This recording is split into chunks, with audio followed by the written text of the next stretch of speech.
I wanna know what you're thinking. Chris, shut the hell up. Some things you can't hide. I wanna know what you're feeling. Tell me what's on your mind.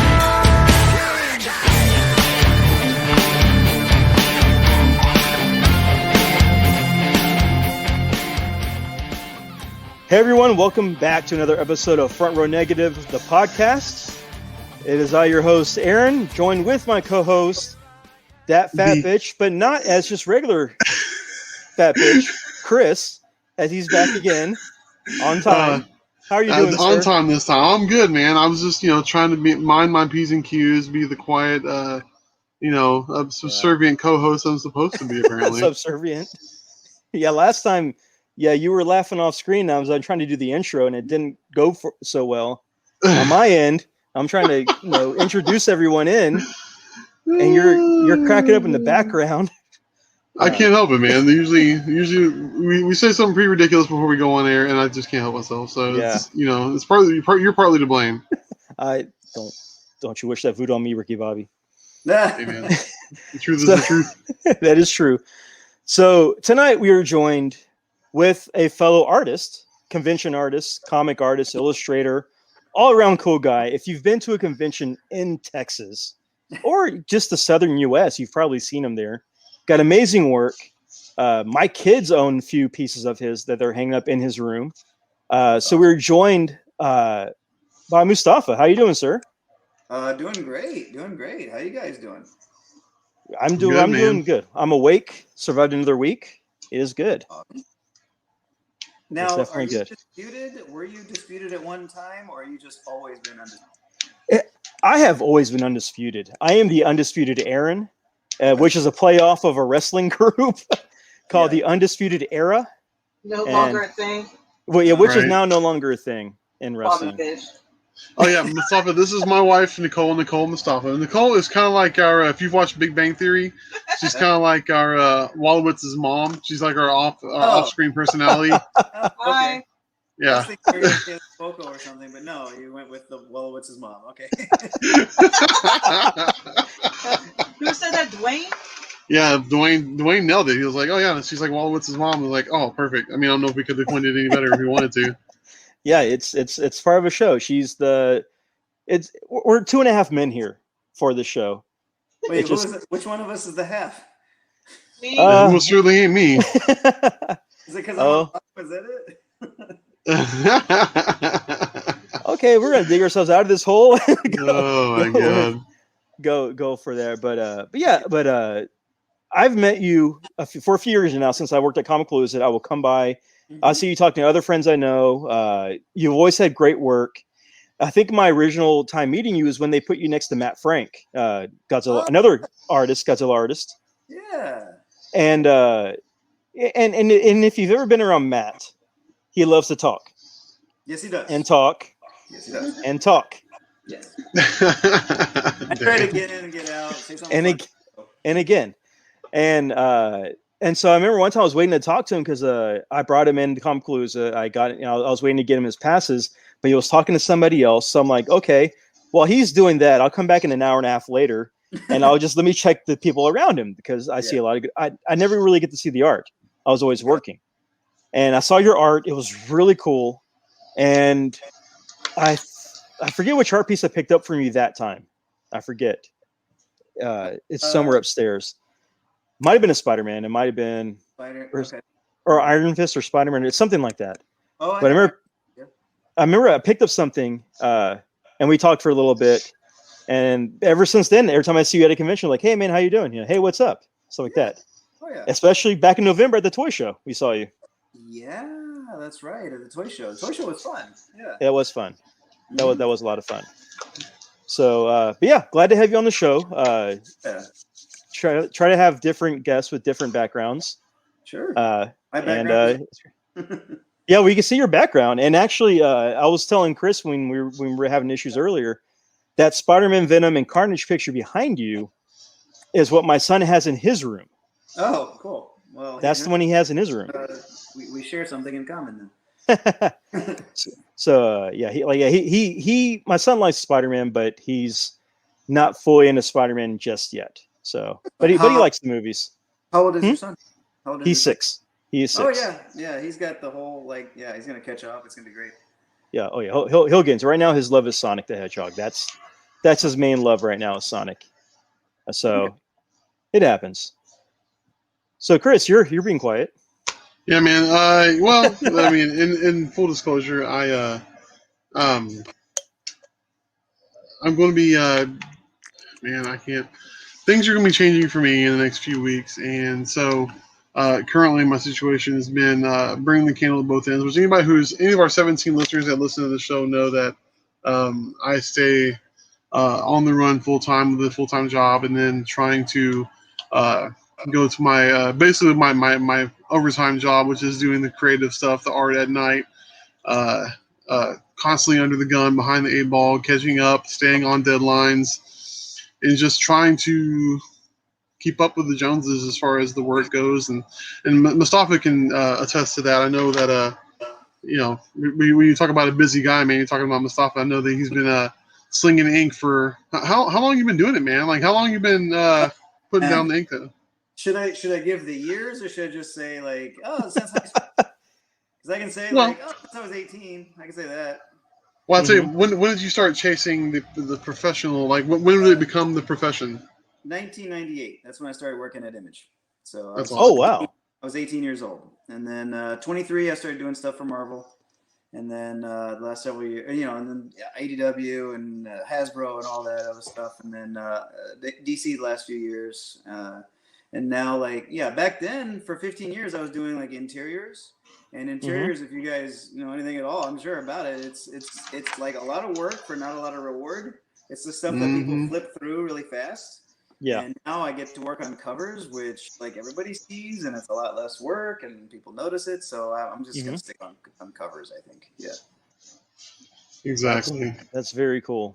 So that's the inside baseball, man. That's the inside baseball. Like you never hear many guys in the industry talk about the fact that you put all these hours and hours and hours of work into this interior work, to where you're really, one of the core things about storytelling in regards to sequential work is telling the story without having the words, and that is so important. Yep. And it's so important. Yeah. So important and yet so overlooked. And to your point, because if you're getting the point across so well, it's like, oh, okay, I get it. Boom, next page. Oh, okay, I get it. Boom, next page. Yep. And it's like, damn, man, you've done all this work and stuff, and so, I can see your point. I'll spend hours and hours on foliage and blades of grass and stuff like that nobody will ever really care about, that's it. But then the cover, they're like, oh, it's got a cover of this. Okay, well, I'll buy it for that. I have in here probably thousands of pages of interior art. And when I come to shows, I bring the interior art. I'm like, hey guys, here's a panel of Superman flying across the city. And they're like, okay, cool, whatever. They want they want covers, they want splash pages, they want pen, stuff like that. Yeah, panels, nah, they're good. They don't need that. That's fine. That's fine. This is the job we chose. There's nothing else I'd rather do.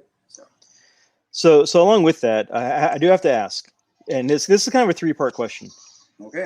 Which character is the easiest to draw? Which one's the hardest to draw? And which is the character that when you see it on the request list that you're dreading because you have to draw them? Okay, that's a good question. Let's see. So I'll do panels at shows where I got to talk for an hour or 45 minutes or something. Mm-hmm. I'll talk about myself for a few minutes, and then I'll answer questions and stuff. And then about 20 minutes in, it starts getting a little dry, and I'm like, okay, who wants to see a picture? And I start, and I'm like, okay. So I'll show people how to draw Batman using just triangles. Yeah. And it's 7 triangles, and you can draw Batman, right? So I'll do that. Or how to draw Deadpool using just 5 circles, and I'll show them that, So those are the easy ones for me. Is Deadpool and Batman are super easy. Okay. Maybe Joker, because I've been drawing Joker my whole life, and you never really get it nailed down. It can always be a little different. It can be cartoony, it can be realistic, it can be handsome, it can be grotesque. Mm-hmm. So that's sorry. What was the second question? The easiest, the hardest, and then the one you dread. The one you dread. So hardest and then like awful. Okay. Yeah. All right. The hardest. So I got to work on a Justice League book, and I got to do Superman in there and Batman. I was like, man, this is awesome. And then Flash. I'm like, okay, cool. It's a helmet. That's fine. Yeah. Wing coming out. Okay. Cyborg was cool. It's a robot guy. That's cool. Aquaman. He had some scales, and he had the beard, but that was fine. Yeah. Wonder Woman has so many things going on. She's got the hair. She's got to be pretty. She's got leather. She's got chrome. She's got that whip. Like so many different things about her. So it's one of my most requested characters. I never grown. It's just like, oh, okay, I can't just phone this in. Like it's you gotta nail it. Something I'm dreading, I don't even know. You know what it is? Is if somebody says like some obscure anime character I've never heard of. I'm like, I can look it up. Okay, That's why he has me. I speak weeb. Yeah, my wife covers that for me.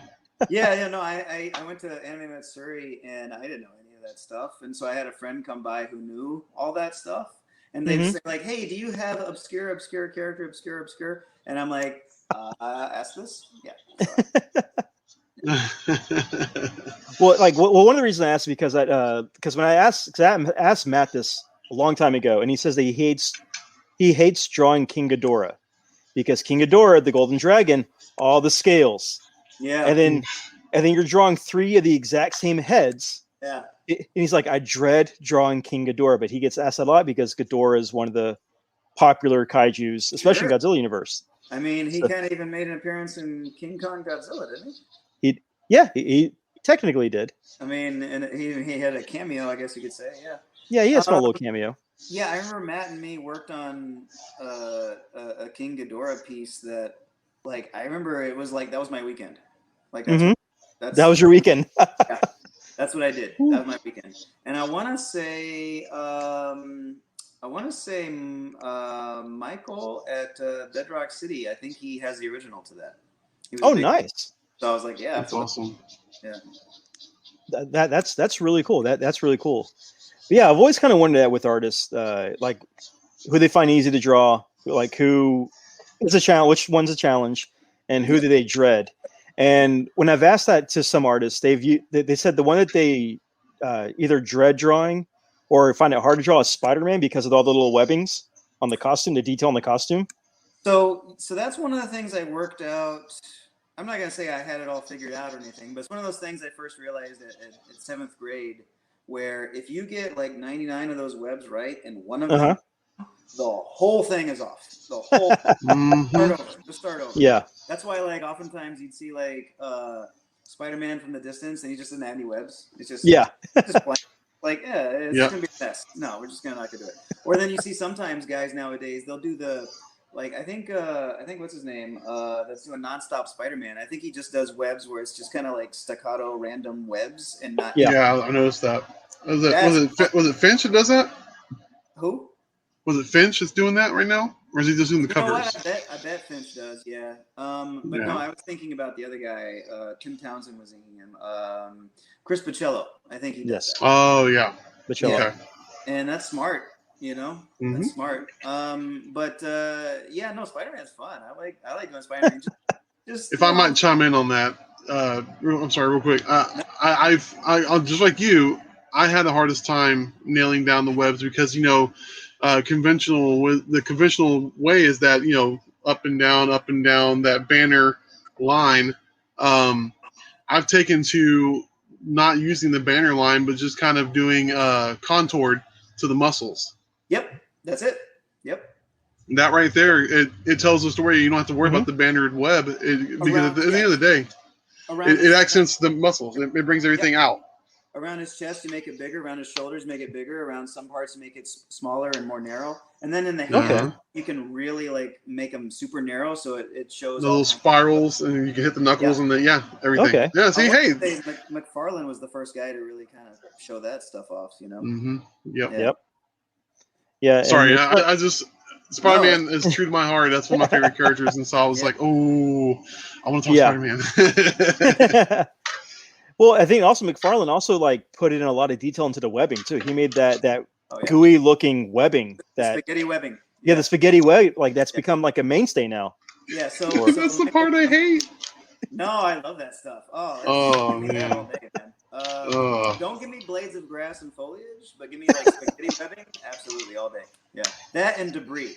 Like if somebody's getting thrown through a wall or something, debris, little bits of stuff everywhere. Oh, I wow. love it. Yeah. Yeah, that's what brings the piece to life. Gives it the motion. Or if you're drawing Venom, just have little goop like coming off of him as he's like doing his tendril stuff. You know, like Yeah. things. Yeah. No, McFarlane. I mean, before McFarlane, Spider-Man looked like a dude swinging on a rope. Yeah, He just Yeah. looked like he did. Swinging from a rope. You know. Yeah. And McFarlane made him a Spider-Man. You know. Yeah. Mhm. He did. Accentuated the eyes, made it all bug-eyed, and crazy details and crazy poses, and the webbing and all that other stuff. Yeah. So that high hike of the leg where the knees up here next to the forehead. Yep. I think he's the one that started doing that, and I was like, wait a minute. And then Larson kind of did the same thing with more bubbly and more of that fist in your face thing. Larson brought the Jack Kirby to Yes. Spider-Man because Yes. Jack Kirby never worked on Spider-Man. It was Ditko. And so, Ramita Singer too. Ramita Senior, I respect him and I like his sons. It was a very kind of dry style to me. It was like bedsheet kind of style, which is fine. I like bed sheets, but like it's not the kind of stuff you'd want to like hang up on your wall and whatnot. Yeah. And it was very almost a family tradition. Yeah, absolutely, yeah. Yeah.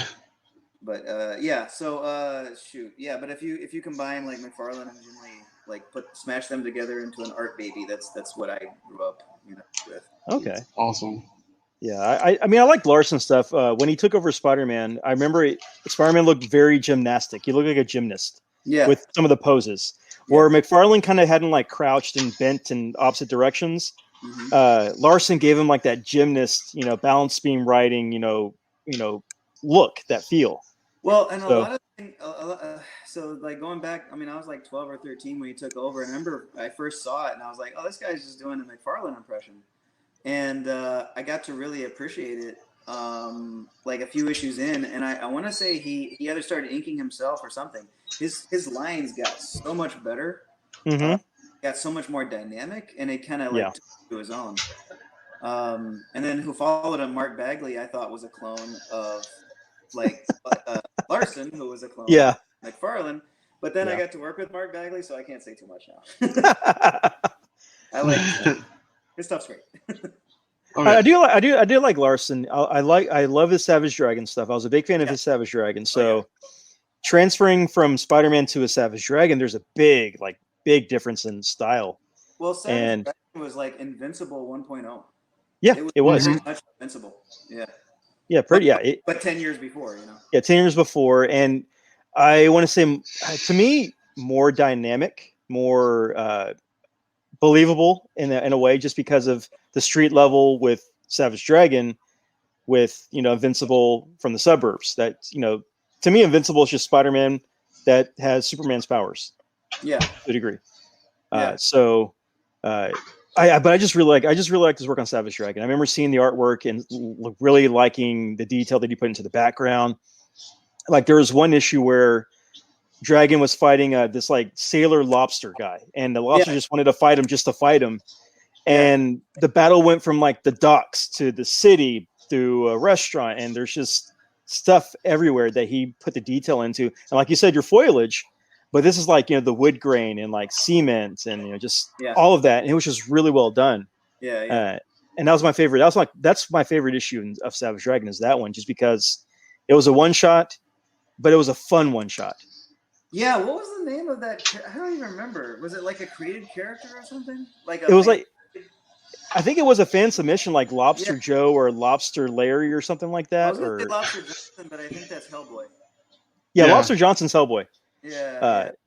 But this one, I forget his name, but I just remember he just wanted to fight Dragon just because he wanted to see who was strongest. Yeah. And they had basically a barroom brawl through the city of Chicago just for a fight. Just to fight. And almost like it predated the Peter Griffin chicken fight from Family Guy. Pretty much. Yeah, pretty much. Yes. Pretty much. Before that. But it was just a good issue, and so with Eric Larson, I just always remember that one issue just because I just really like the artwork, and I need to find that issue. I need to dig through my stuff to find it, but it was always fun. I got it in my mom's garage somewhere. Yeah. So let me backtrack. Wait, did you say Spider-Man was the one you dreaded drawing, or was the anime characters that you're not familiar with? Well, it wasn't not that I dread, but like when I hear the request, I'm like, okay, I'll do research. I have no idea. Okay, sure. I'm with you. I'll watch YouTube clips and figure it out. Yeah. Well, you have to get all those Super Saiyan level 3 Gokus to draw. Absolutely, whatever you just said. Absolutely. Gesundheit. All those weebs. Hey. Somebody taught me that word in 2018, or else I wouldn't know that one either. Oh, well, that's at least you know that. At least you know that. Yeah.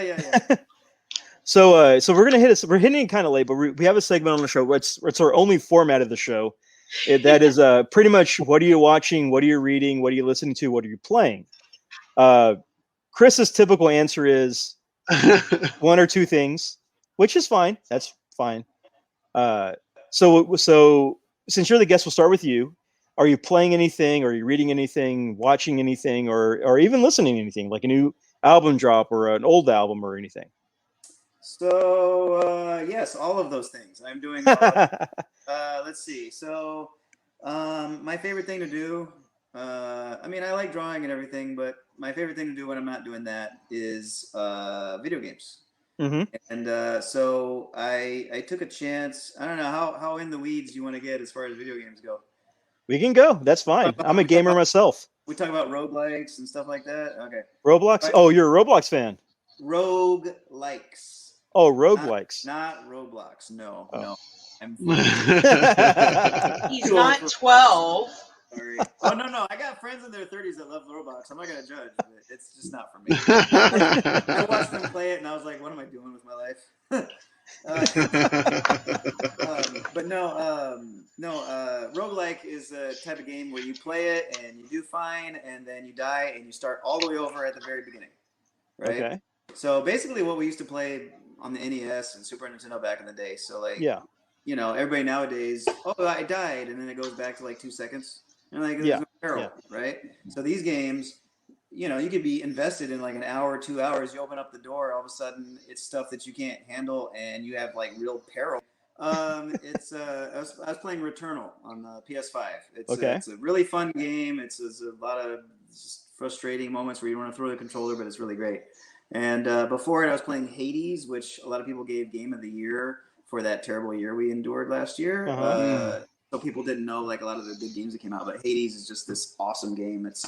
If you guys have Xbox, it's for Xbox now on Game Pass. It's free. So okay. But I played it on the Switch. Nice. Mm-hmm. It's awesome, man. Yeah. Sorry. So that's video games. Let's see. Listening to, right? Okay. Yeah. Actually, right before I came over here, as I was driving home, Rob Liefeld has a podcast. It's really addictive. Doesn't matter if you hate the guy, if you love the guy, if you respect the guy, if you can't stand him. It's fascinating. The podcast is fascinating. I highly recommend if you have even a cursory knowledge of comic books and Image Comics and Marvel and the Exodus in the early 90s, look for the Heroes Reborn. He did like a 4-episode podcast about Heroes Reborn and how much money they made for just a few issues of work. Yeah. Out of it after like 5-6 issues, and how Jim Lee was trying to take over for Marvel because Marvel at the moment, and then he ended up taking over DC. Fascinating stuff. Fascinating. Even if you don't like the guy, fascinating stuff. Interesting. Yeah. I would have never thought of Rob Liefeld having a podcast, but a fascinating podcast. Articulate or well-spoken guy. But it is fascinating no matter what. Yes. Okay. Interesting. Let's give it a shot. Yeah, I'm pretty sure that was Marvel back in the Brinks truck up to the guys at Image being like, please come save our company. Well, so I mean, he brings the receipts, as he says. He'll talk numbers. Like New Mutants 100, he made $1 million from it. Oh my god. Yeah. Wow. And then he made 5% of everything X-Force, right? So like Yeah. Force #1 sold 5 million copies, so he made about $1 million, right? So I don't know, something like that. With all Yeah. those bonuses Wow. and stuff, right? Him and Jim Lee both sold X-Men #1 and X-Force #1, the original art, in one big chunk for 50 grand, which is a lot of money for 1991. Yeah. Sure. Each of those pages are going for like at least that much, if not more now. You know? Like crazy numbers he talks about. And then, he was going to do Youngblood on the side and still do X-Force. And they saw the ad and they're like, hey, we don't want you anymore. Even though he was like still selling books. They're like, okay, just do Youngblood. And then they did a preview while they're still working at Marvel while, McFarlane was still doing Spider-Man and stuff. And they're like, wait, it's sold $1 million and you didn't have to share that with anybody? Okay, we're going to go do Image. So like Wow. Rob Liefeld, like him or not, he helped build that like independent. I do have one Rob Liefeld story. I met him back in 2004. I have a few. Well, okay, Tibek, I have a nice Rob Liefeld story. Oh, a nice one. I don't have one. No, I've got one. I met him in 2004. My first Wizard World, Texas. My very first one. Me and the wife at the time dating. We went there. Dallas, yes, in Dallas. I was there. We made the 5.5 hour trip to go to Wizard World, Texas for all 3 days. Yep. We went up there. His line for just his autograph or a sketch was a minimum 3 hour wait. Yeah. Minimum 3 hour wait. Friday wasn't able to get in there. Saturday I could wait over in the spill line and hope to get in that day. Mm-hmm. Sunday I went straight to that line, waited there. I waited for an hour and a half, and they're like, okay, what do you want? Like, what kind of sketch do you want? I said, no, I don't want a sketch. I just want his autograph in this sketchbook. I just want the autograph. I'm just collecting autographs. And so they put it in front of him, and he's like, what do you want? I said, I just want your autograph. I don't care. I don't really want a sketch, just an autograph. And he's like, no, I'm going to give you a sketch. Huh. And he did a pencil drawing of Badrock. Yeah. In there. Okay. Well, that's pretty cool. He slides the drawing book over. Next to him, Scotty Young, a young Scotty Young. Wow. Huh. Scotty sees it and goes, "Oh, that's what you did? Okay." So then Scotty graffitis his signature like on a wall. So he draws his autograph on a wall like a graffiti. Passes it over to the next guy, who I forget his name. Crap. He does Walking Dead now. He does The Walking Dead now, or he did Walking Dead. Robert Kirkman. Yeah, and Kirkman looks at it and goes, "Well, I can't really draw," and he just signed his name and then handed it back. Mm-hmm. So I got Rob Liefeld, Scotty Young, and Robert Kirkman all in a row. That's pretty awesome. And Rob Liefeld didn't have to do a sketch. I just wanted his autograph. He didn't have to do the sketch at all. Yeah. But he did a full pencil sketch of Badrock, head only, because that, Tom will be correct, head only of Badrock. Mm-hmm. He did it. Super nice. He said, he's like, hey, man, thanks for waiting in line. And that was it. But then that was also 2004 Rob Liefeld. That was before Deadpool movie Rob Liefeld. So he was nice then.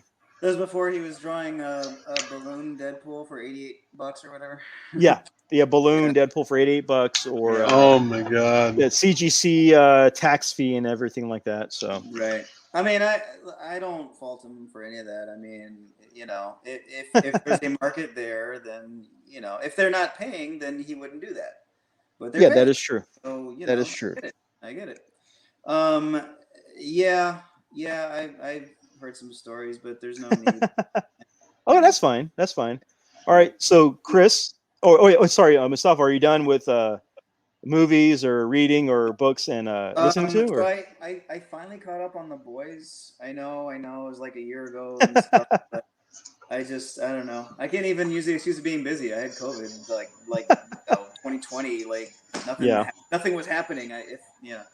I've said if you had all of 2020 to do something and you hadn't done it, you're just like, Pretty much. When I have some time, I'll do it. You didn't do it during 2020, it's not going to get done. Yeah, seriously. So The Boys I caught up on. Yeah, I binged a lot of shows during 2020 just to binge them and watch movies and everything that I've always been wanting to watch. So I did a lot of that in 2020, and I have no regrets because I checked a lot of them off my list. Yeah. Well, what I ended up doing was catching up on video games because I've Mm-hmm. been busy the last half decade. So Yeah. I basically just played all the stuff that, like, I finally played Red Dead Redemption 2. Like, that game's forever. I Mm-hmm. played the last couple Assassin's Creed games. Those games are forever. All these, like, things that have just been sitting around. Mm-hmm. Yeah. That's what'd you accomplish? Well, I beat this game that's been sitting around. Oh, how was it? It was fine. It wasn't that, I like Red Dead Redemption 2, man. Even though I barely even started playing it, I'm nowhere near close to done with it. I remember playing Red Dead Revolver back in the day, and that was really fun. It was such a departure for that game is fun. Red Dead 2 Yeah. is not fun. It's a good game. It's a great story. Mm-hmm. It's not fun. It's about like taking 20 minutes for the process of something that should just be like 5 seconds. Yeah, when I was playing it, Lost yeah. Command? What's When I that? was playing it, no, I'll say when I was playing it, one of the first things we had to do was like go into the mountain to get a guy who broke his leg off of a snowy mountain, and that was literally like John Marston, though. Do what? That was John Marston. That was the guy from the first game. Oh, okay. So maybe we're talking about two different games then. But No. Oh no, It's a prequel. So It's the prequel. You're seeing the origin of the guy that you become in that game 10 years ago. Oh snap! Okay, Yeah. I was 10 years old when I figured that out. Boring ass mission. Yeah, I mean, it was like it just beautifully, dude. The visuals are you can't touch them. You can't touch them. But like, I literally had to climb this ledge and jump over this and not break your leg and make sure your horse is okay. And it's going through snow, so it's just pushing forward for 10 minutes and not deviating from that. So like, I went to Alamo City Comic-Con when that game came out, and I had a great weekend over there. But while I was over there, the whole time I was like, "You guys are keeping me from playing Red Dead 2." That's when we went to a dong. Remember, we were like, "What's happening at the GameStop?" Red Dead was coming up. Oh yeah, we were. Where was that? That was Alamo City. We were at that Alamo City. Yeah, and my friend was like, "Hey man, we should go to this restaurant I know of called A Dong." No, that was me because I moved there. Oh no, you said that? About it. Oh, okay, that's right. It's it was a what kind of restaurant was it? Was it Vietnamese? Vietnamese. Chinese? Something like that, but it was literally called A Dong Restaurant. So, out of morbid curiosity, I was like, oh, okay. You know, I didn't have any dong there. I had like You try the dong. Might be If it's not that great, you might as well at least have a taste. Yeah. I had some. No, never mind. We're not gonna. No dong for me. But it was a good game. So I had this exhausting weekend in Alamo City, and I drove home, and I was like, man, I can't wait to play this game I've been waiting all weekend for, waiting years for, because I love the first one. And then like I sit down and play it, and it's like, oh, you have to install another thing, and I'm like, you had all weekend to install. Oh, so I was playing it, and like you said, like that early missions, it's just pushing forward. It's just listening to people talk for 10 minutes, and that's your mission. And I remember playing it and like nodding off, and I was like, I can't. Oh my god, I'm gonna have to do this some other time. And some other time was COVID. Yeah. It was in my memories a couple days ago. Oh my gosh. Wow. I haven't played any of the Red Dead Redemptions. I usually play a lot of the free games or the easy jump on games. So I can't comment on that. Like I'm the guy who was like, okay, I'm gonna do like 2 maps of like Dynasty Warriors because all I gotta do is press one button like 5 times, and that takes out like half a screen. Yeah. So I mean, yeah, I'll do that after like 5 or 10 minutes, I'm like, okay, I'm good. Yeah. But I haven't played this one game that's on Game Pass through Xbox. And I've mentioned it a few times before. It's called Outriders. Is it Outriders, not Outsiders? Yeah. Outriders. Yeah. It's the guy that people can fly. The guys who made some good games. Yeah. It's Square Enix. They did it. And they published it, but the guys who made it, they did Bulletstorm back in the day. Yes, they did. But yeah, they did Bulletstorm. Yeah. And the best way to describe this game is Avatar, the James Cameron movie, meets Avatar, the anime, meets Gears of War. Yes. or the Division, They also worked on Gears Judgment. It's a fun game. Definitely, I like. They're almost like superheroes, right? Yeah, well, yeah, you're superheroes. like it's like military with like elemental powers, either fire or whatever. I chose the fire because what my guy will do is that he'll like punch the ground, and this fire like snake goes up to a person, and they catch on fire, and if they happen their life gets to go down, they explode. They like levitate and then explode like a ghost, and it's crazy.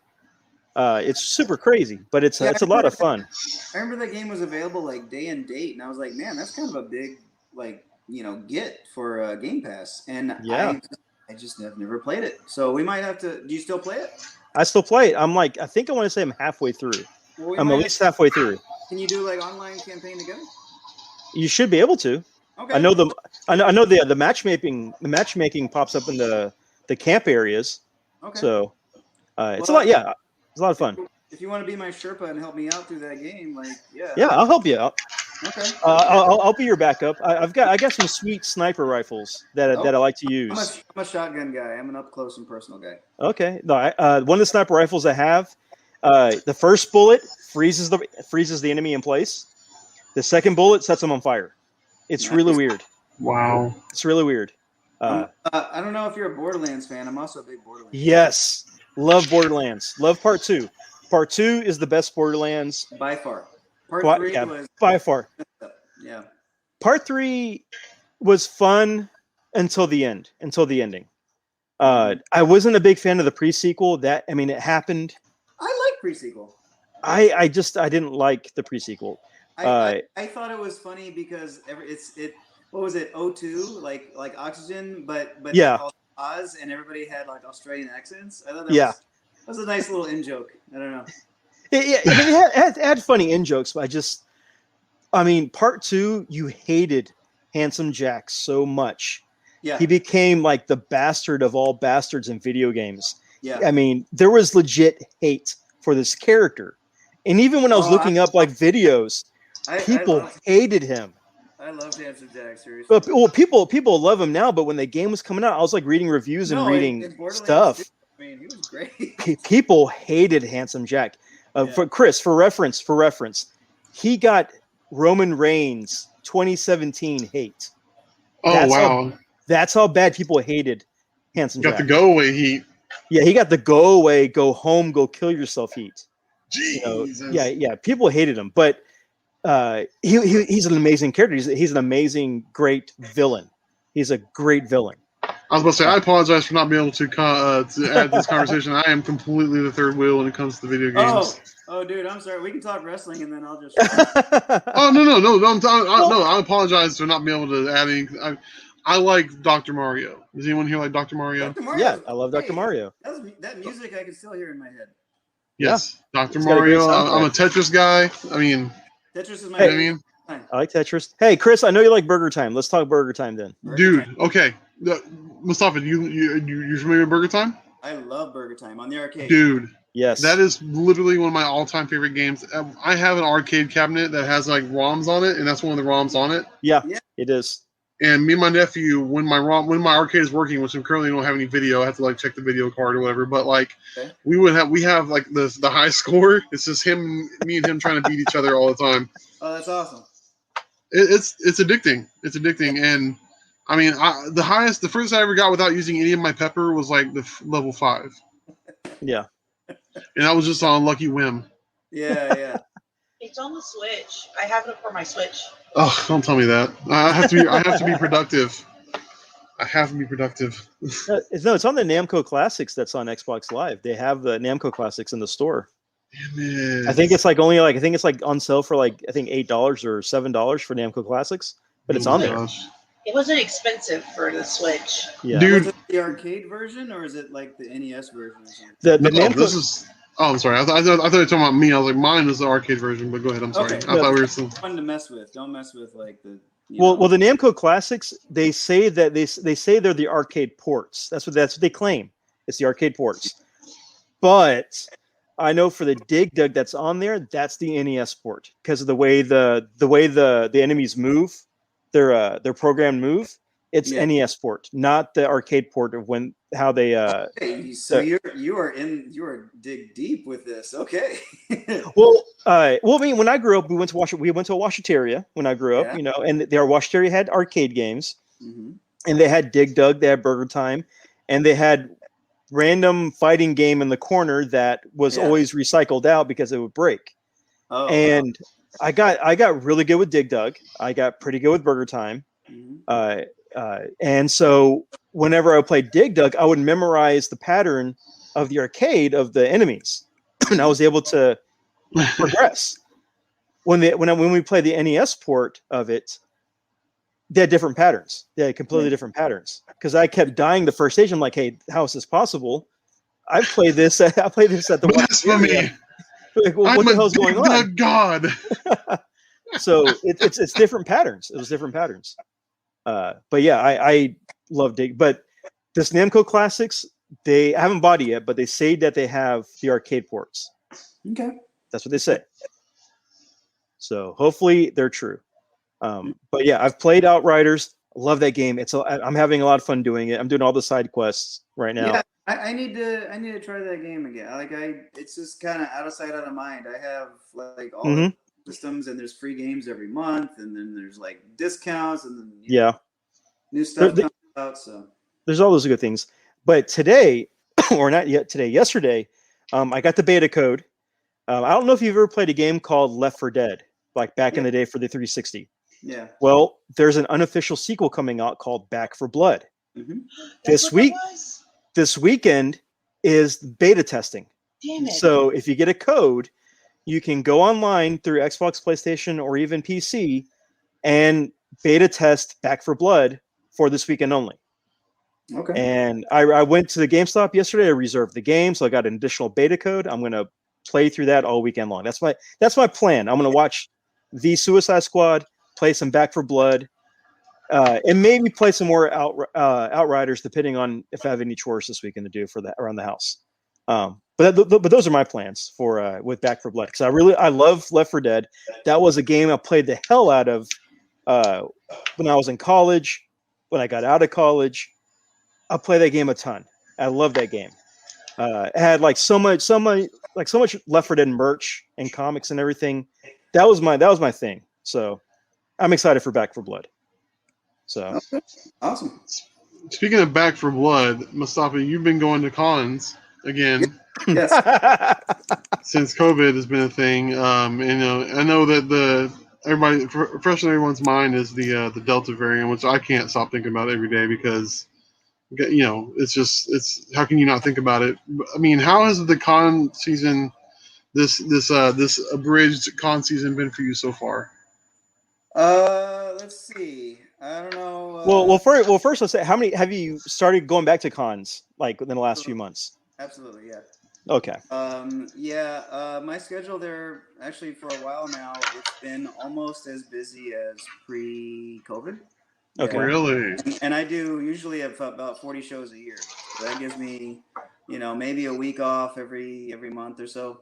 But really it doesn't, because usually I have like 3 weeks off in December. So I get like maybe a week off every other month. Okay. And, Right. I did 5 shows in 3 weeks here in Texas last month. Mm-hmm. Wow. No question, the shows have been just bananas, bonkers, amazing turnouts, like surprisingly so.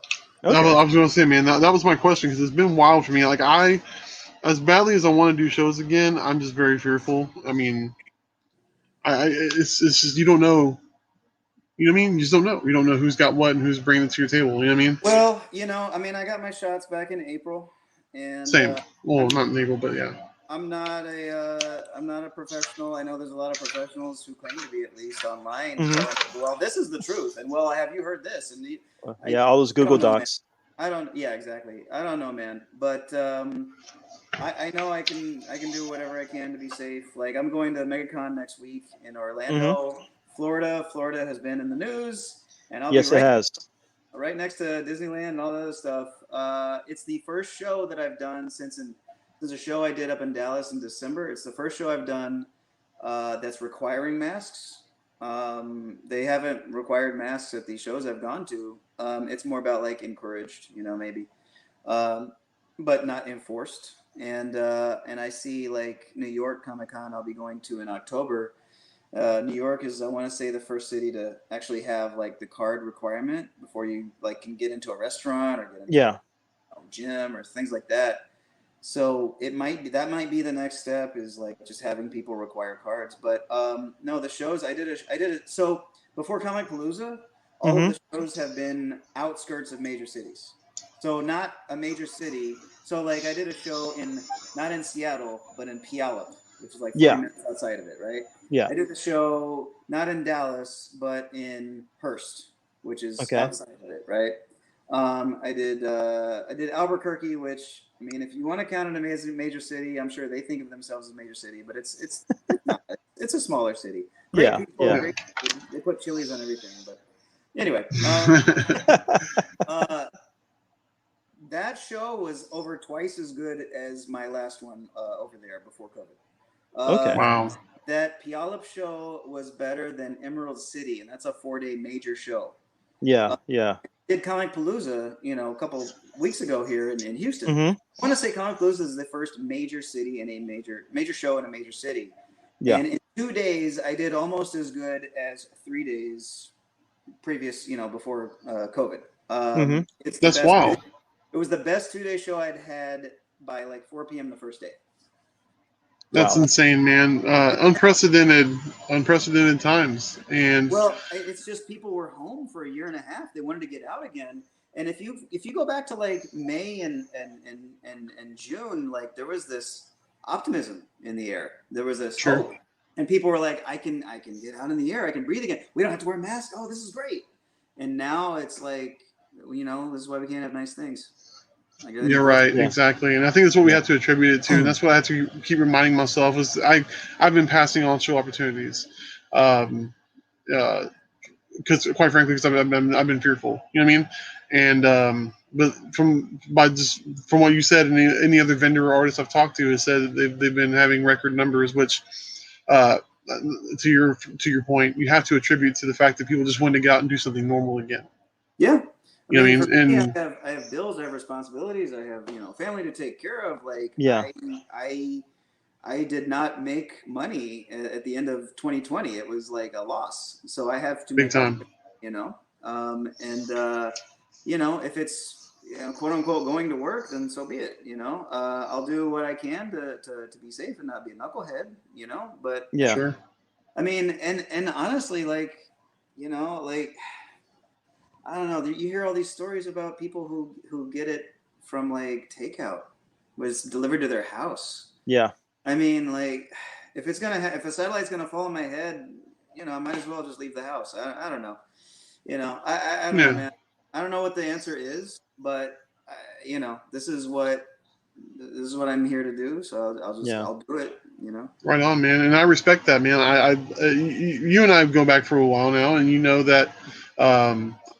We are in these circles of very talented, wonderful people who go out there and they put their all into what they do, and I'm glad that everybody that's back out there doing it is doing it, and it's becoming fruitful for them again. I think for me personally, I'm going to try to gear myself towards 2022 to see where we land then. Yeah, there's a lot of people doing that. I mean, MegaCon, they keep having creators backing out like every day. They're making more announcements. And people are and like half of me is like, well, maybe I should stay and be safe. And then the other half of me is like, well, if people do come, you're bumped up on the list. They're going to be yeah. So I'm here for it, That's a fair point. Yeah. And that's something I didn't think about either, is that if you have, quote unquote, for lack of a better word, big names are backing out, it's like, well, okay, people who came to see J. Scott Campbell are coming with disposable income, and they, like you said, they're going to want to buy something. I'm just throwing a name out there or whatever, but you know what I mean? Like, it's very true. Yeah, exactly. Mm-hmm. Well, I mean, the thing with comic artists, especially when you go to a convention, half the buy for someone with the income to spend, half the purchase is the artwork. The other half is the interaction that they have with the artist or with the person running the table. Yeah. That's the other half. Yeah. And you're putting yourself there where you're interacting with somebody, and we're in a time where you don't know if they have it, if they're carrying it, and you don't know. There's that mystery. Mhm. But but again, this is your job, and part of your career and part of the namesake of being an artist is the interaction. Mhm. And so I know some artists are taking more precautions with interacting with customers and interacting with the Comic-Con goers. Others are not. They're being free-willed about it. Yeah. So I know, like I said, I've seen you pop up as being at this convention and being at this show through the flyers and graphics that have made its way through social media. I'm glad to see that you're doing well, that like how you're bouncing back at these shows. That's really good to see. And the hope is that the hope is that everybody's taking precautions, being safe, being respectful at the shows to make it a fun experience. Yeah, I mean, you just hope there's no knuckleheads, that Yeah. are like gonna just ruin it for everybody, and I don't know. There's no, I mean, there's no way to police this stuff, like.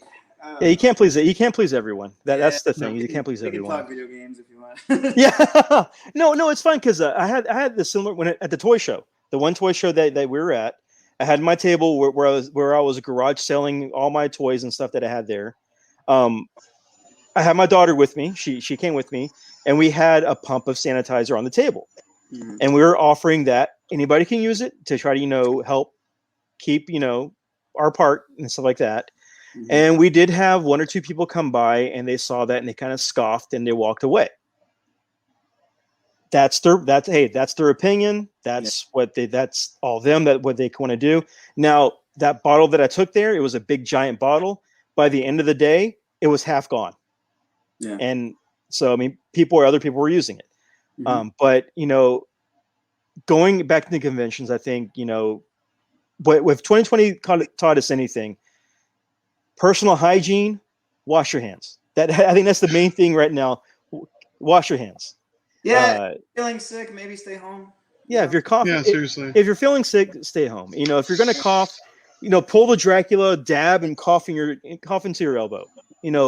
Just dab, that's good. I'm gonna use yeah. that next week.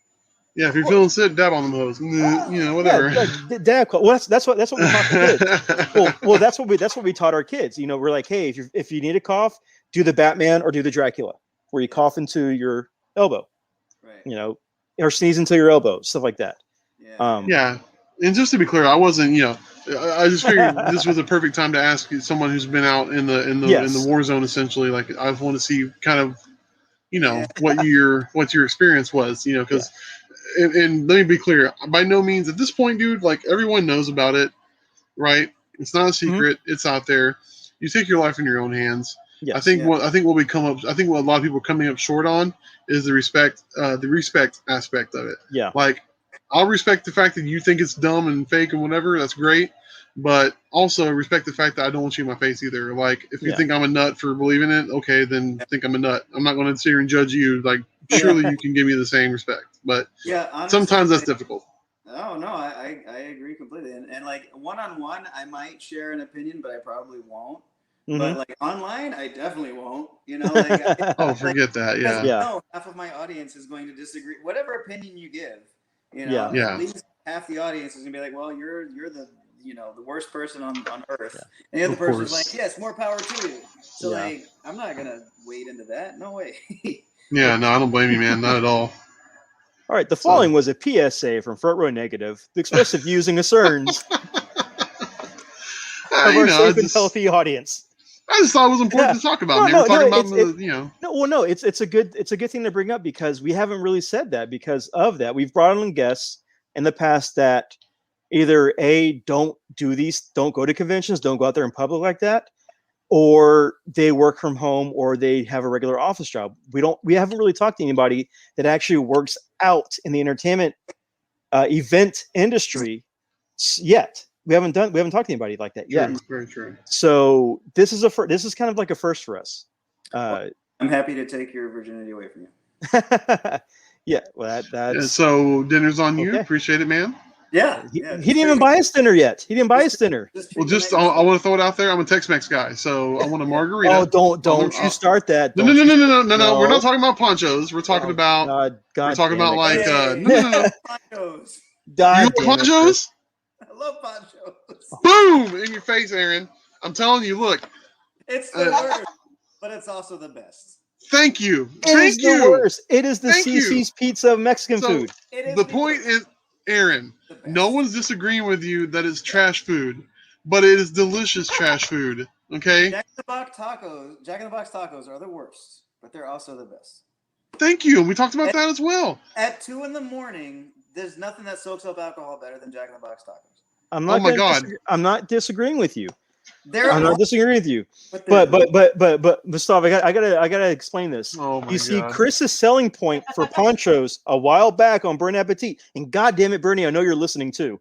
So Chris's selling point for ponchos was they used to have 54 restaurants. Now they've got 3, and the food is okay at best. And one of them is 5 minutes from my house, and a friend from high school had a Groupon for it. And he was like, "Hey, you want to go?" I was like, "I'm driving." I haven't been there in 25 years. Ponchos. I haven't been there in 25 years. It was still the exact same food that I think I was there 25 years ago. It's just sitting in the plate. Like, it tasted exactly the same. It's like, been sitting in the freezer for 25 years. Are still the same old ladies. Like, it's a time warp. They haven't aged. Yeah. They are vampire tias that work this job, my friend. Look, I'm not sitting here telling you that it's a 5-star. It is not a 5-star restaurant. It's not even a 1-star. If somebody's visiting Texas or Houston, don't take them there. Oh man, no. That's the plan. Look. No, they won't. Okay.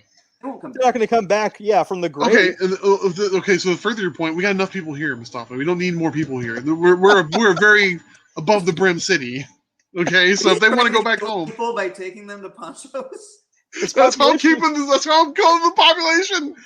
Take you to ponchos. And you're like, you know what? I'm going back to Minnesota. Okay, great. Thanks for visiting. We've already got Bernie and Sully coming down, and you're going to take them to ponchos. So hopefully they bring some Pepto-Bismol with them to survive. And when I said they went from 54 restaurants to 3, my point was it is resilience. It is staying power. I learned during 2020. No. Like the things we learned during 2020. Ponchos, DoorDashes. That's true. And Almeida. Yes. Almeida has a drive-through. Yes, Almeida. That's the one I went to. Yeah. That's the one I went to as well. That's one I used to go to. Near. Yeah. And that is the most dangerous of the 3. It's not like, look. I mean, you're not selling it. You're not selling the experience, Chris. you're like reverse marketing it. Where else do you have a little Mexican flag you can raise as if to say, "I surrender my dignity. I surrender my intestines." No, I survived the rest of my night for the next year. No, you're staking your claim on the booth that you destroyed. You came, you saw, you destroyed, and when you get home, you're going to destroy the toilet. Yeah. I'm telling you.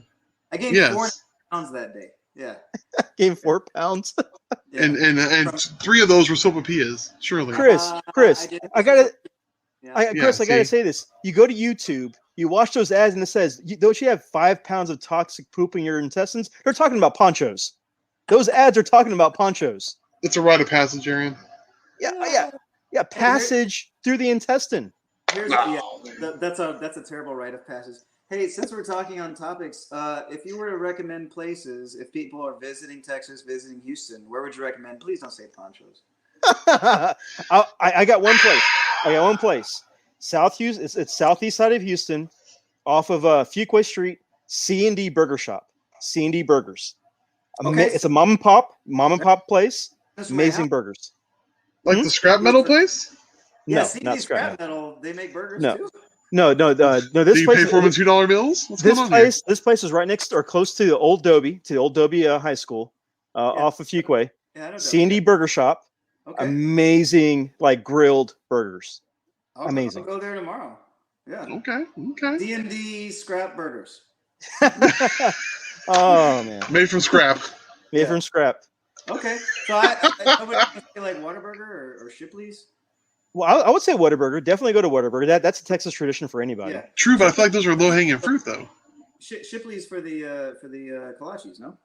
Yes. Have lunch Yeah. at Buc-ee's. And the donuts. The donuts are better than like chain places. Yeah, but Dude, but Krispy Kreme is the freaking In and Out of donut places. it is. In and Out sucks.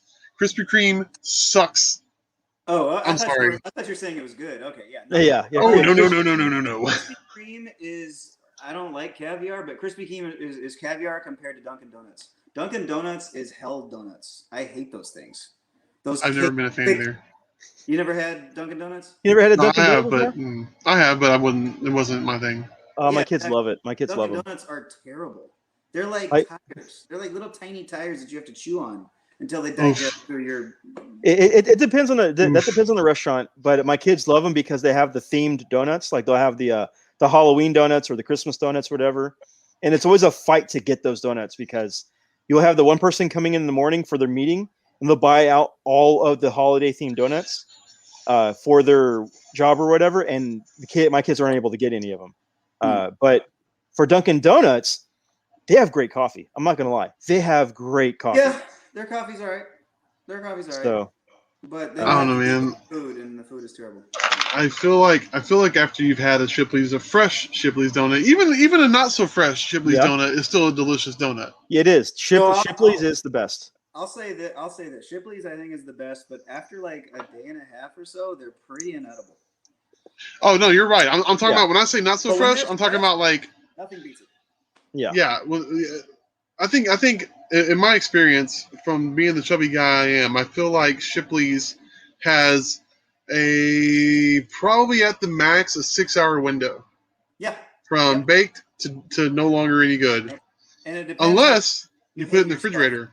Yeah, at least you put it in the refrigerator. If you put it in the refrigerator, a somewhat solidified Shipley's donut, especially like if you're munching down at like 2 in the morning on something like you're not supposed to be doing at all because you're trying to stay alive, delicious. I'm gonna suggest this for Shipley's. You buy your dozen donuts of Shipley's, regular glazed donuts, right? Take them home. You wait about maybe 30 or 45 minutes when you get home. Make sure that this is like in the afternoon or maybe in the evening. Get a bowl. Put the Shipley's donut on the bottom. 2 scoops of ice cream on top. And eat that with the Shipley's donut. I'm just saying, it's really good. This is like a final meal, is what you're saying? Pretty much. Hey, if you can survive ponchos, you can survive donut heaven with this ice cream donut. That's where we'll take you. We'll take you to donut heaven. It will take you to donut heaven. That's right, man. Look, I survived 2020. Me and my wife both had COVID. We've also had ponchos. Coincidence? I don't think so. We had it in 2021. Again, you're not marketing that correctly. You're doing the anti-marketing for it. You're doing anti-marketing. What price do you put on survival? What price do you put on, quality of life? $4.99 ponchos buffet. That's what I. Where are you getting your ponchos for $4.99, and where can I sign up? Even the Groupon is like $11 or $7 or something like that. 7 or 8 for both of us. I don't know. I'm just throwing prices out there because I don't know because I value my health. Those crunchy flautas, though, man. Dude, yes. You can make them into houses if you want. It's great. Okay, listen. Here it is. Okay, you walk up, you get your tray. She goes, "Okay, what can I get for you?" All right, I want 2 taquitos. I want 2 flautas. 3. 3? Okay, fair enough. Who am I to deny you your flauta heaven? Okay, so you know what? Then screw it. It's a buffet. 3 taquitos. There you go. 3 flautas. Rice and beans. Yep. And queso. And I want the chili and the cheese queso on top of my flautas and my taquitos. And then give me 2 Tex-Mex or 2 beef enchiladas, your choice. And One that's of my each. hot plate. Or one of each. That's my hot plate. But we're not done. And And then. then they're like, tacos? Hell yes. Yep. Give me 4 tacos, please. Okay, 4 is a lot. Okay. All right. Okay. I mean, you already know what you were doing when you walked in there. You're not going there being health conscious, That's right. right? Yes. Let's not lie to ourselves here. I'm saying, like, If you've gone to ponchos, you've already got the vaccine. you got the key to your destiny. It doesn't matter at that point. It doesn't. Ice cream. And the ice cream is hit or miss as far as I'm concerned. Like, No. Their dessert is very hit or miss. I'd rather allocate those calories towards more food. Yeah. Thank you.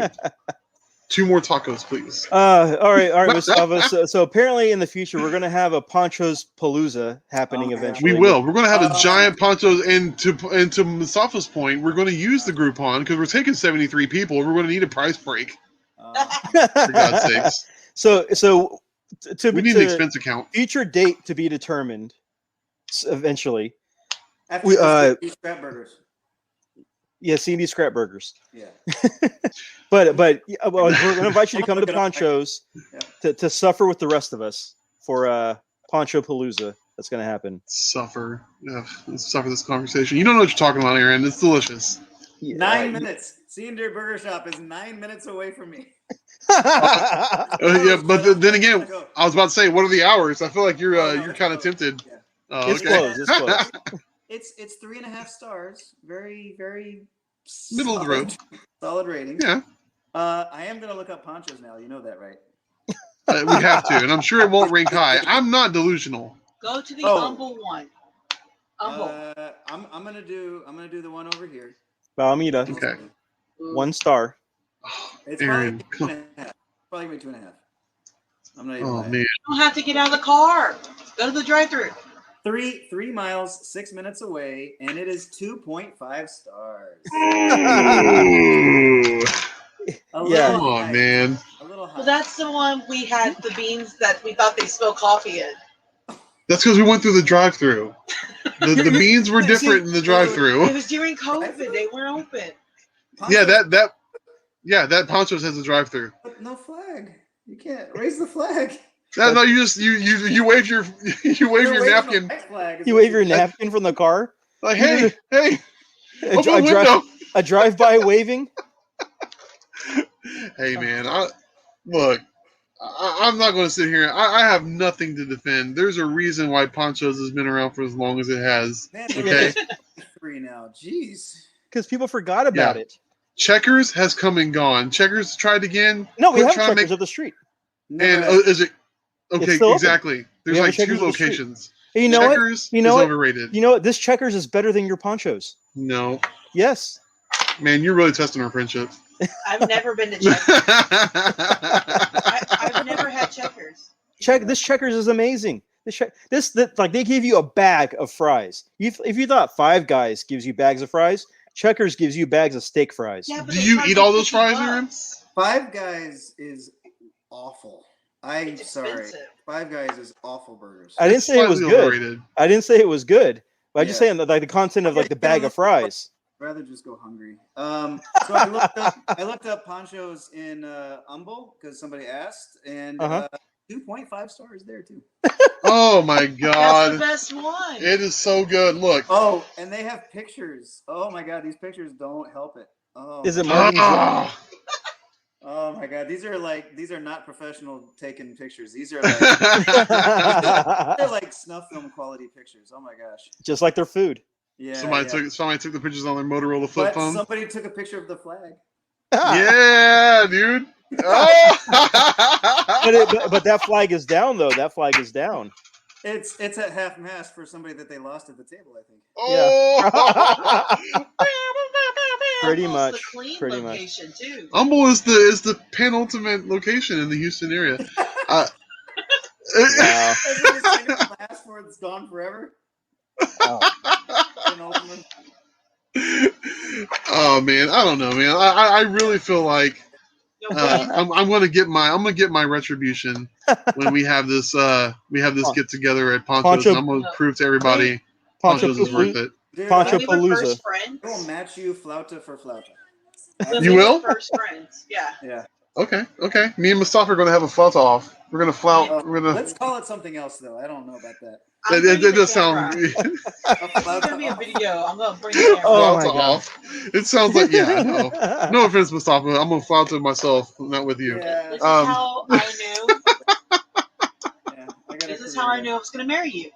When we were friends, you were like, "I want to take you to this restaurant." It's like, "What restaurant?" It's like, "It's called Ponchos." And I was like, "Oh, I love Ponchos." It's written in the stars, man. Look, The My stars in life the has bathroom. changed. My life changed for the better when I found a wonderful woman who did not hesitate to say yes to the flag. Okay. Okay. I can't argue with that. That's You most certainly wonderful. cannot, sir. That is a wonderful thing to have. That is Destiny. great. This That is destiny. As you're both in the emergency room, meeting up ponchos. Whatever, man. We're immune. Anyways, look, we were talking about. Mustafa said, "What do you recommend to somebody coming to Texas as far as food goes?" Mustafa, have you ever been to an Iguana Joe's? Is that where they have like exotic food? Not necessarily. It's a local chain Tex-Mex joint Mm-hmm. that is. If you said Poncho's is not far from you, then you just go down the Beltway to Beltway in Wallsville. It's right by the Discount A Tire. little farther, but yeah. Isn't Iguana Joe's just like another name for Chewy's? Like they're both kind of the same. Where it's Dude, Chewy's cannot hold a flame, cannot hold a candle to Iguana Joe's. Yeah, they can. Iguana Joe's 3.5 stars, so that's like, you know.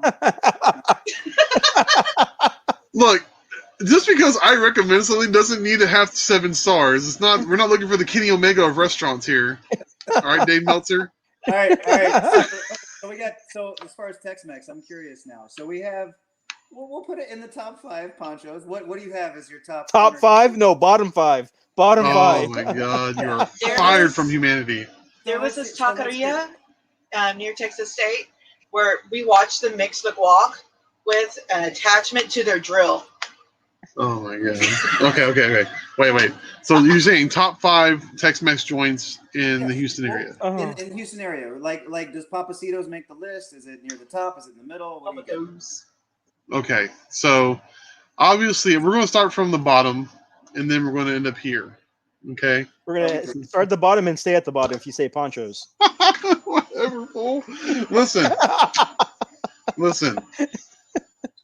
The worst Tex-Mex I've had in the Houston area is a place called Ponchos. Chewy's. I'm sorry. Oh. It's an uneven experience. Sometimes I've had good times. Sometimes I haven't. It honestly depends on the Chewy's. And it does. Weird. That's weird. You're right. Because I've had better Chewy's. Really good. Wasn't there one off Westheimer? Yeah, there's one on Westheimer. That's Jen's favorite. Is the one on Westheimer. That's the one I've had good Chewy's at. Every other Chewy's I went to has been meh. Yeah. I went to a Chewy's over in Clear Lake, and it just not so good. It's not the same. Yes, the same. That one wasn't. I've eaten at the one in Clear Lake. I've eaten the one in Sugarland, and I've eaten at the one by Baybrook that we ate at after that one show. Fairmont. Yeah, those were mediocre at best. Those are mediocre. Should we put Chachos on there? Oh my God, I forgot about Chachos. Okay, so number 5 is Chachos. Number 4 is Chewy's. Do you remember Monterey House? I like that. Monterey House was awesome. That was my favorite place growing up. Yeah, I love Monterey House. Monterey House. Monterey's. And the one near my house just closed down like last year. Oh my God. Okay. Yeah. Okay, so Monterey Chachos. Everything I've ordered at Chachos has been room temperature or colder. I don't know what the deal is. I'm gonna put Rucci's below it. Rucci's. He's on our side of town. I'm not even familiar with that. Okay. Have you been to the Don Key? Okay. Ooh. Have you ever been to the Don Key? Yeah. Yeah, Don Key's pretty good. Yeah. I don't know if these are like places or these are national chains, but yeah. Well, as far as like the Houston area is concerned, they exist. I mean, so what's the top for you, Aaron? La Fiesta Mexican restaurant.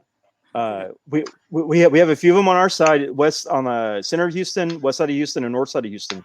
There's a few of them. La Fiesta is really good, and we had a good restaurant over here off Westheimer, close to Wilcrest that burned down, and that was like a great restaurant. There's another one that's off of I-10, close to Bunker Hill. That's really good.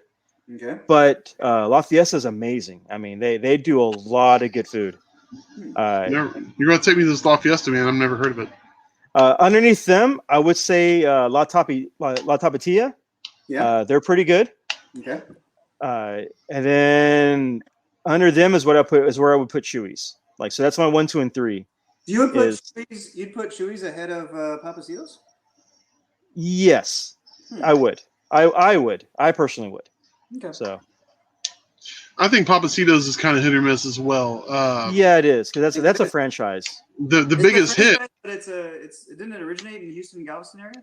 Yeah, Mhm. it did. The biggest hit for me in Papacitos is my pocketbook, man. That place is not cheap. They're proud of their food. They are. Holy cannoli. That is true. They are.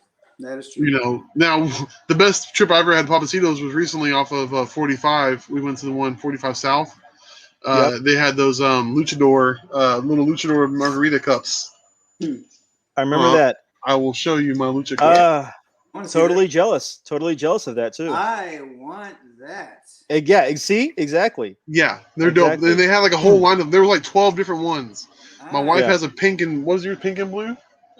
She has a pink and blue one desk Yeah. on her desk, and I have this red and blue one. So Yeah, Dos caras. So Mustafa, I'm going to give you a story on this. They post these pictures of the little luchador mask cups on social media. I send a message to Chris. Hey, how much are those cups? I will PayPal you right now. 3 hours later, he responds back, LOL. Oh, we left. LOL. Oh my God. And I had a pretty strong margarita, man. Sorry. that's what happened. That's when you call you were left on red. He saw it, Pretty and was much. like, Ooh. and then just had a sip. Yeah. I just looked down at my phone like, Uh-huh. you know what? Yeah, okay. Yep. Talk shit about ponchos. We'll see. Show him. I'll show him. You'll Yeah. see. While you I am the lucha master. Yeah. There's one you want to talk about, like a hit on the pocketbook. The exact opposite for me growing up when I didn't have a whole lot of money, but I wanted to eat Tex-Mex. Uh-huh. Caso Ole. Caso Ole, man. Caso Caso Ole, Ole is oh. always good in the pinch. You Yeah. could get the child's plate for $2 and Okay, which Oh. which restaurant, which location? Was it Fuqua off of 45? Yeah, it closed down. Oh, it did? Oh man, that was the Jose Lima. Wasn't that the Jose Lima location? Yep. Oh man. Yep. For Jose those who Lima had his own restaurant. well no, he was the like The big promotion. the promotions guy. He was in all the commercials and everything for Caso Ole. Yeah. And that location, they had his jersey on the wall that was autographed by him and everything. Okay. Because whenever he would film commercials, It was the 90s jersey, yeah. yeah, it was a 90s jersey. Mhm. But they put his jersey on the wall when he left Houston, when he got traded. And then, when he passed, they put all the memorabilia like on one spot of the wall, like on one wall, as like their Jose Lima kind of like shrine. Very good tribute. Very good tribute. Yeah. Dang. But he would always film the commercials at that location. So I did not know that. That's cool. yeah. Mhm. That's Yeah, awesome. Caso Ole was like, if you lived in Southeast Houston, you went to Caso Ole for Mexican restaurant. You skipped Gringos and you went to Caso Ole instead, because Gringos was next door. So That's right. So Gringos would just like be destroying Caso Ole in popularity, and I never understood because Caso Ole was like better to me than Gringos. yeah, the food was better. Yeah, Yes, agreed. Yeah, Gringos was like the sports bar of Mexican restaurants. it totally is. It totally is. And no other place had me smell like Tex-Mex when I walked out of it. And you get home, you take your shirt off, whatever, and you see it like the next day, and you're like, "Why does this smell like Tex-Mex?" And you're, "Oh, it's because I went." Yeah. Yeah. Yep. True story. Yeah. Me and my wife had so many dates like that at that Caso Ole that we went like either before a movie, after a movie, because it was across the street from AMC 30 over there. Yep. Yeah, that's right. And we would go over there and eat. We either ate there or we ate at the IHOP that was across the street from that Caso Ole. So yeah, like that was a big trifecta of like theater with all these restaurants around it that you could always eat at. Yeah. So Mustafa, you do a lot of shows on the road, man. You do a lot of out of state stuff. Mhm. Do you take a lot of chances when you're on the road for food, or you just stick to what you know? I take educated chances. Like, Okay. I don't just be like, well, I'm gonna go turn this alley and see what's at the end of this road. No, I'll do a little bit of searching, and I'll be like, and I tend to be the guy who's the who's wrangling the cats at the end of the convention, where it's like, okay, who wants to eat? Well, I want to have Mexican food. I want to have Italian food. Okay. Guys, we're gonna have this, and it's 2-minute walk, and we're just gonna go here. Like I'm usually that guy. I'll look at menus. I'll look at like atmosphere. I'll look whatever. If it looks like it's a diner, or if it looks like it's an upscale restaurant, whatever. But I tend to not go to like, I don't know, chains like, Olive Garden or something if I'm on the road, because I'm like, I could have that at home. I don't need to go to Madison, Wisconsin and have their Olive Garden, like I'll have something that's maybe, up there it's cheese curds. I want to go somewhere that has like, gourmet cheese. Or if I'm in, Chicago, I want to have like the best deep dish or whatever. Okay. So, that's fair. So I got to ask, since, Chris could probably answer this one too. What is the best after-con restaurant that you've eaten at? Like what place or what restaurant was the best after-convention food that you've had? My answer has nothing to do with food, but I'll let Mostafa go first. No, I want to hear it. Oh my God. Okay. This was at Comic Palooza. It was on a Saturday. Okay. My friend Lily that I went to high school with, she just happened to come to the show and saw me there at the booth, and she hung out all day and was like, do you mind if I hang out? I'm like, sure, whatever, man, sure. And then she was like, hey, there's a as a matter of fact, a Tex-Mex place. I forget the name. It was under 59. Like, it was a nice little hole-in-the-wall place with it wasn't very big or anything. Wait, it's under 59? 59 South or 59 North? South. Los Tamales. It might have been that. It was a real small place, right? Yeah, real small place. Yeah. Okay. So we go there. It's sad that I know that, but yeah, it's Los Tamales. Oh man, it was good food. It was good food. I couldn't remember, but that is not the story here. Okay. That is not even a bullet point on what I'm about to get into. So have I told you this story? No. Oh, my wife hears all my stories and she's very entertained by them. So my friend Lily and I, we walk into the restaurant, we go sit at the bar to get drinks, and we're getting lit because I had a good show, man. I made a lot of money. I was just wanting to get cut loose a little bit. And we ordered nachos, blah, blah, blah. This lady comes in. I'm sitting right here, and Lily's sitting to my right. This lady sits to my left and is like, hey, sweetheart, how you doing? I'm like, good, how are you? Everybody's in a good mood and stuff like this. This woman was probably in her 50s. And she struck me as a professional type. Not like a professional. I mean, no. A professional in so much as works an office job.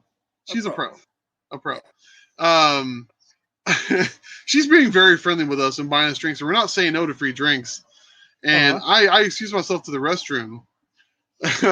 I come back, and Lily's got saucer-wide eyes, and she's looking at me like, you missed the craziest thing you've ever heard. And so I'm like, she wants to tell me, so she's texting me. This woman's name was Brandy, and she had ordered tacos. Basically, she asked Lily if Lily and I were a couple and what our plans were for the rest of the evening in regards to couple stuff. and so the whole time I'm sitting there, and like this woman is like rubbing on my arm and my back and my leg. And I'm just like, this is awkward because me and Lily are not like that. We've known each other forever. We're just friends. Yeah. And so she texts me. She's like, so what's our threshold here before we get out of here? Like, how much more free drinks do we need? I was like, I think I can get one more frozen margarita out of this slush. That sounds like a fun night. Oh, dude. She added me on Facebook. And so, like, you can go look at my friends list. Her name is Brandy something. She's not a bad-looking woman. It was just very weird. Yeah, as he goes to his phone. And so that, like I said, had nothing to do with that kind of taco. It was a very interesting dinner. Yeah, exactly. And so finally we had to tap out, and she was like, "What are y'all doing?" I was like, "Oh, I'm at a con. The next day I got to be there early. I'm bullshitting because it's we don't have to be there till noon." So Okay, I wait. was like, Wait, is it Brandy with an I? "No, S. Don't say the whole name Okay. unless I took her off the friends list, which I don't know if I did or not. But her name is very Russian in nature. Last name." No, you might have taken her off, or she might have. Maybe so. Maybe She she's might have like, me. "Oh yeah." She's like, "Oh, that's Oh right." no, I found her. I found her. You see her? I see her. She's still there. She's still there. Oh, yeah. That's Look, what I'm saying when I see her picture. Oh, so well, it is that with good or an I. bad? It's So it is with an I. yeah. Yeah. Okay.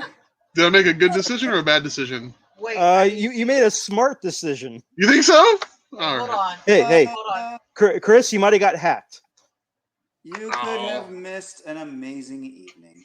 You think so? Oh man. Who knows? Who knows? You never know. Yeah, I mean, you can't judge a book by its cover. You know what I mean? So I don't know. Look, I paid for like 2 drinks and had like 4 or 5. Yeah. So Yeah. at the end of the night, I won. You know what I mean? And I had a hell of a story. So Hey, 30 minutes will give you 45 years with warts. So I'm just saying. Oh God. No, dude, I've eaten at Poncho's. Everything's fine. Yeah, you're gonna be raising that flag with her that night. No, I would have, whatever she would have dealt me, I would have survived it easily. Ponchos, they got nothing on her. Nope. If I had to choose between Brandy's Taco and Poncho's, I'm going to Poncho's. Wait, I gotta find this lady. Now my wife is looking at my friends list to see who this lady is that propositioned me. I hope she doesn't listen to this. I hope she doesn't listen to this podcast. I hope she does. I hope she does actually. Yeah, I hope she's super embarrassed. She's the one with the My Little Pony hair. You can't miss it. Look, wait, My Little Pony hair. Like the color. Wait, hold on. Where the hell's my phone at? I didn't see that. Maybe I think the wrong picture. Never mind. No, I think Mostafa might have the right picture. I don't remember her being like, unattractive in any way. Hold on. I mean, she just looks like a really nice mom. Oh, okay. Does she have 2 last names, Mostafa? Yes. Okay, yeah. Okay, so I mean, look, Kind of like it's San not like Francisco, but not San Francisco. Right. Look, so it's not like I missed. I mean, if I would have followed up on this, it would have been a weird freaking night with a friend of mine that was, you know what I mean? Like, I'm not here to judge. It's fine. I don't know, man. Hey, just raise the flag. That's all you got to do. I did raise the flag. She looks like somebody I work with. You didn't raise the Do flag. you work with her? No, I don't work with her. She looks like somebody I work with. I thought my wife just said she worked with her. I was like, oh, crap. She looks like somebody I do, though. Okay, She looks like somebody you would do or that you do work with? No, that I do work with. Oh, okay. Okay, so I jumping wasn't off, sure what we were talking about, man. so jumping What the off hell, of Chris's Double Deuce Bigelow story. So Mostafa, I'm okay, not telling you those stories. okay, good. I got some great ones there. I'm not gonna take it off, sorry. So okay, so what's your best? Oh God damn it! What's your best after con dinner or lunch that you've had? You want me to follow up with that? Okay. Yeah, he set the bar really high, and it was in Russian too. Yeah. Oh, man. Hey. Okay. New York Comic Con. Okay, New York Comic Con. It was a fancy sushi, it's like a ninja sushi bar, and I'm sure you can look it up online. It's like 3 or 4 floors down below, and you have to keep walking down. And there's a bunch of guys dressed as ninjas. You're kidding. Dressed as ninjas, and they got glasses on and stuff. I'm not even kidding. Oh wow. That kind of thing. There was one ninja that was doing magic tricks. Yeah. No way, dude. I would go. I'm not even kidding. I forgot what it's called. It's something simple, probably Ninja Sushi or something. But it's like a really fancy, sushi place. Okay, that sounds pretty cool. And I mean, I went with some pretty big name artist friends of mine. They invited me, and I was like, yeah, sure. And people were telling me, they're kind of spoiling it. They're like, oh, you're gonna go to that place. Hey, just be aware. Don't don't sit next to the opening when people come in, or they're gonna try to like fake stab you and fake surprise you and stuff like that. And I was like, oh, okay. So then my buddy Bill McKay, I was like, hey, why don't you sit there? I'll sit here. And, and he's like an older guy, and like immediately they're like, ha, like that, and he's like, what happened? What's going on?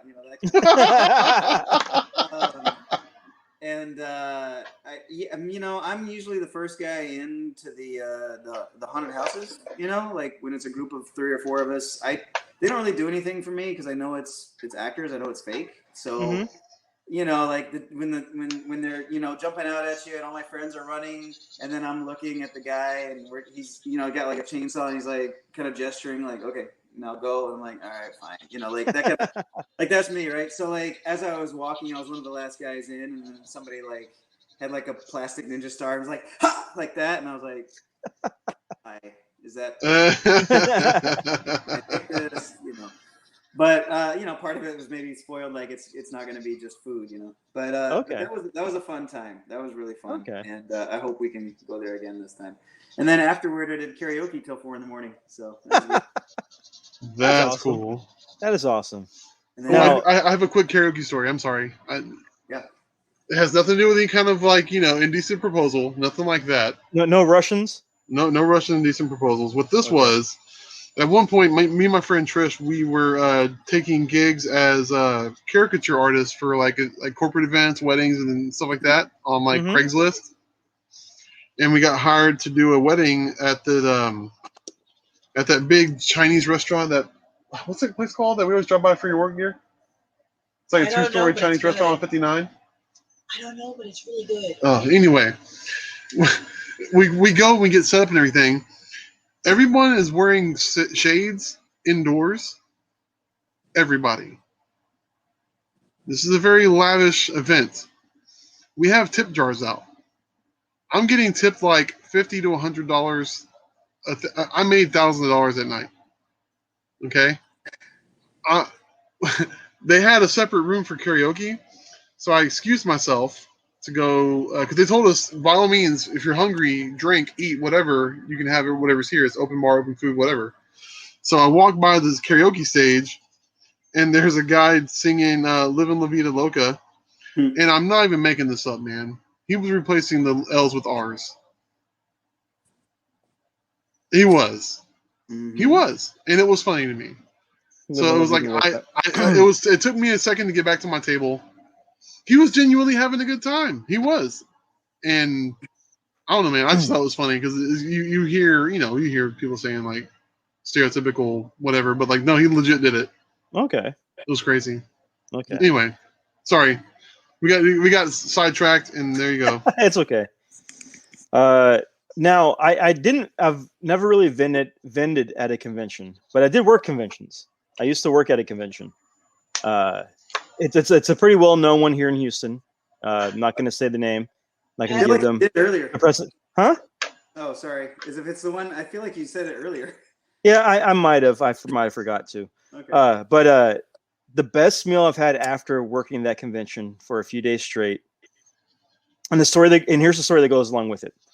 So I'm officially clocking out because that day ended early because all the events ended early. I think this was the first 4-day weekend we did that they did. Memorial Day, and the 4th day was a half day. They ended the Memorial the 4th day early. Yep. So myself, a friend of ours named Porsche, the wife and the kids, we all joined up. We went to the Double Dave's that's up the street from our house. Double Dave's. Ooh, yeah. We had pepperoni rolls. Yep. We had a stuffed crust pizza. Yep. I had a cold Shiner Bock. Oh man. And that was the best after convention dinner I've ever had. The food was good. The drink I had like 2 Shiner Bocks. The drinks were good. I was relaxed. I was done for that weekend. And then the next day I went to go see Guardians of the Galaxy. So it all worked out perfectly. Yeah. That's awesome. Mine has to be that magic place we went to. Magic place? Magic Palace or something after Alamo City. Oh, that we went to. Yeah, that Merida was our waiter. Oh, okay, yeah. It was in San Antonio or was it Austin? San Antonio. It was in San Antonio. Alamo City. Yeah, there was like some like restaurant that's been in San Antonio since like the 70s. Mm-hmm. And it's like you go inside and all the wait staff and everybody are just like different characters from different IPs, and like every table is themed to a different movie or like story or whatever. Yeah. And they put us in like a Tinkerbell corner, and our waitress was Merida from Brave. That was kind of cool. We That's did not pretty cool. ask for her. Yeah, it just happened to work out that way. That was pretty awesome. That's pretty cool. That was after. Now let me ask you this, Mustafa: Golden Corral or Ryan's? Ryan's, 100%. Oh, that's a good question. 100%. That's a good Yeah. question. How did Ryan's not out survive Golden Corral? Ryan's was infinitely better. Ryan had like little sirloin tips. They had like actual like good food, man. I'm Golden telling Corral, you. that stuff just sits out all day. Yeah. I know, isn't it odd? I've never understood how Ryan's didn't make it, but Golden Corral did. Commercials, TV commercials. We would go to Shoney's. Shoney's, hey, Shoney's wasn't nothing to scoff at. Shoney's was okay. Shoney's was okay. To Shoney's, yeah. I'm surprised Bennigan's, the original shit on the wall. Oh, I'm surprised Yeah, that didn't last. Because you go everywhere now and they got just everything on the wall, you know? yeah. mm-hmm. One They're of way those ahead of the burgers- curve. Bennigan's and Fridays. Which one? Bennigan's or Fridays? Well, I mean, you don't have a choice now, but Yeah. Yeah. honestly, they were kind of the same. But Bennigan's had Death by Chocolate. If you guys remember. Yes, they did. Ooh. Yes, they Death did. by Chocolate was amazing. I don't even like chocolate. Finnegan's had a burger that was the same name as my grandfather, the John Bacon burger. They would never give it to him for free. Her grandfather could not get free food from Bennigan's. Even though he was named after the burger. Or the burger was named after him. Bennigan's had a dessert that eventually went to Denny's, but Bennigan's had it first. It was called the Grasshopper Sunday, which was like the mint ice cream shake with Oreo cookies mixed into it. That whenever they foreclosed and they closed up their shops, Denny's got it, and they called it the Grasshopper shake, which was amazing. That's cool. I didn't know that. So, do you remember when Denny's was doing a promotion with different rock bands from the 2000s, and they let different rock bands make up items for their menu? I do remember that. Wasn't there like an Incubus burger or something like that? It was, yeah. That was a veggie burger. That was all veggie burger. Yeah, it was like that. And there was like a Hubasang burrito or something. Yeah. I don't know, man. It was like Hubasang nachos or whatever. Yeah, it was all over the place. Like I think Hanson had like a breakfast platter or something. Yeah, that was an interesting thing. This. Do what? I don't remember any of this. Yeah, no, it was a weird time for Denny's. It was. was. They were just trying to get anything to be, you wouldn't think Denny's would have to struggle to stay relevant as Denny's. I mean, Denny's is everywhere, but I guess they were just trying to connect to a younger crowd. I don't know. Their awkward experimental years. Well, it was their college years. Yeah, out there, you know. It was whenever they were competing with IHOP because IHOPs were popping up all over the place, and Yeah. this was their way of competing with IHOP.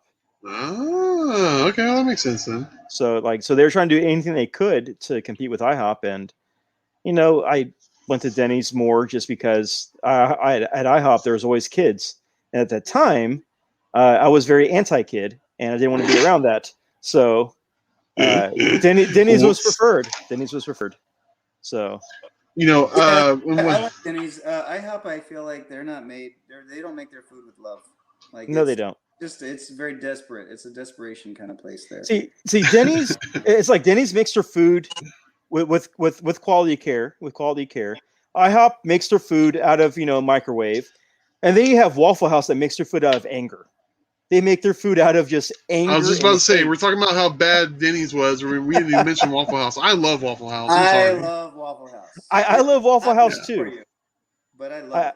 I love Waffle House too. I also love like the 2 a.m. fights that I see whenever me and the wife used to go there after a movie because somebody didn't get the special.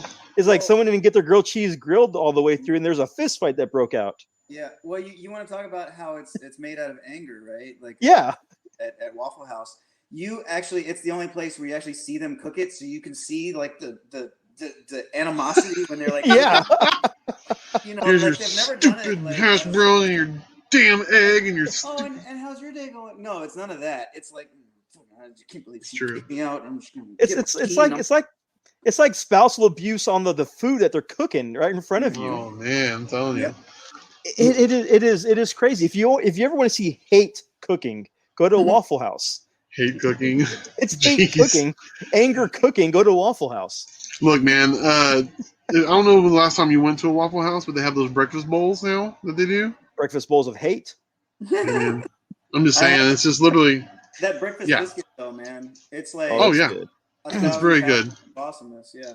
Yeah, it's But if really you good. decide to get the breakfast bowl, if you decide to get one, however you order it, make sure you order some cream gravy to dump in with it and mix it up. Yeah, That's all. Because it don't come with it, but get it and you can't beat it. Just blow it out, Yeah. man. Why not? Exactly. Live it up, man. Exactly. You're only Yeah. out here once, you know? but my if you ever go to Waffle House and you can get them to do this, order the grilled cheese sandwich. Order the grilled cheese sandwich, but have them put hash browns on top of the cheese when they're making the grilled cheese sandwich. Ooh. It's good. It's good. I Now, like that idea. now they might want to fight you after that for asking for that request, but still, it is worth the risk. You know what? Speaking of requests, though, what that makes me wonder, because I wanted to bring up this point, but you kind of segued into it perfectly.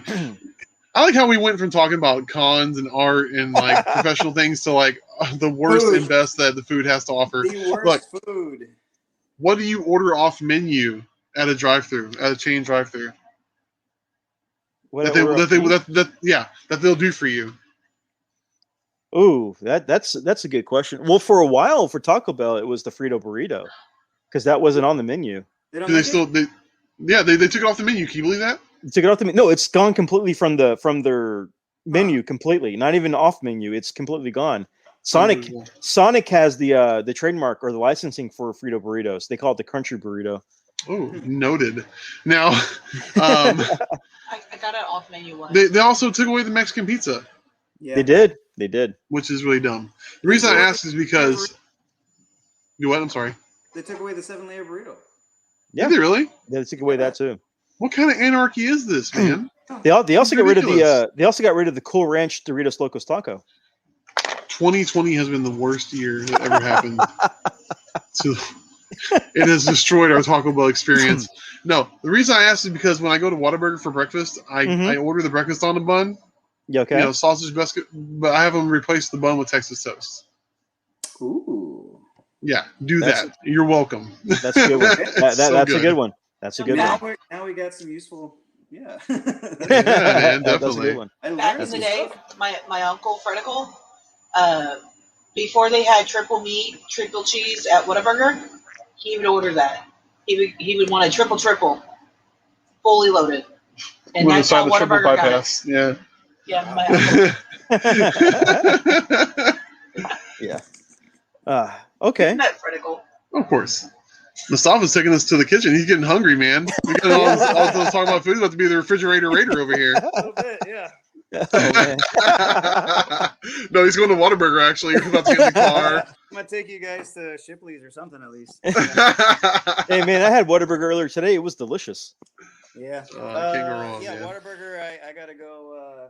What is it? The one on Texas toast. The what's the Whataburger thing, man? What's the one that With you all the onions? You mean the Patty melt? patty melt? Yes, the patty melt. That's what I tell people when they come to. Hallelujah. Yep. Ugh, so good. No, I just I see Chris working, and I'm like, shoot, I got stuff to work on. I have a Oh wow, I didn't realize that. Oh wow, that is amazing. Oh wow. Yeah. Nice. Yeah, man. So- For me, I've been working on So this freaking just car. just to kind of what we're just gasping at is that Mustafa showed us one of his previews of his art that looked really good. It was very well done. Was that a So- Batman? Is that what I saw? it's Venom. It's Oh crap! Show me again. I'm sorry. It's for a kid's. His name's Noah. And if you, Oh, nice. Okay, yeah, yeah. nice. Dude, I'm gonna say this. That looks like it belongs on a skate deck. I'm just gonna say that looks like it belongs on a skate deck. Yeah, for somebody named Noah. Yeah, exactly. You know, Yeah. to bring it back around to art, man. What are you currently? What's your favorite tool to ink with? Are you still doing brushes right now? Are you messing with liners? What are you doing? So let's see. I was doing Crow Quill the first 15 years of my career on Marvel stuff and Image. I kind of I shifted over to the brush pen.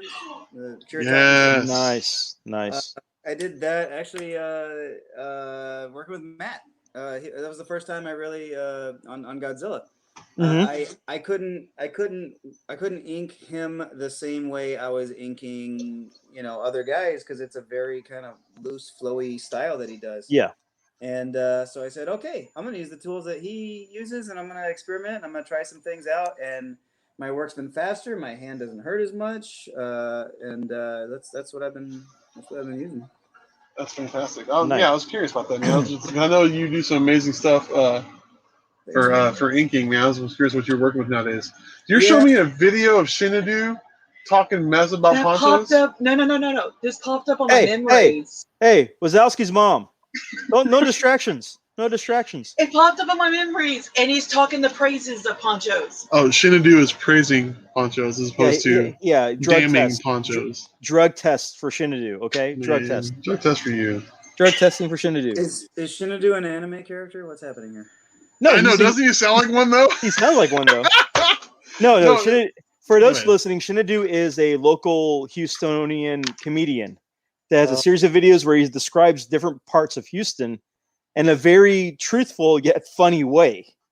It's kind of like a Houston Jeff Foxworthy-esque. If you're from Houston, it's something. If you're from Houston, or you're from Houston, that kind of thing. Or no, it's like if you're from the north side. Yeah, this and this and this and this. If you're from the south side, them potholes on 1960, those lights on 1960. As a matter of fact, screw 1960. I hate that road. I'm sorry. It's truth. It's all truth. The worst road ever in the history of roads. so we're getting closer to the 2-hour mark, and this has been a great call. I mean, or not a great call, but a great talk.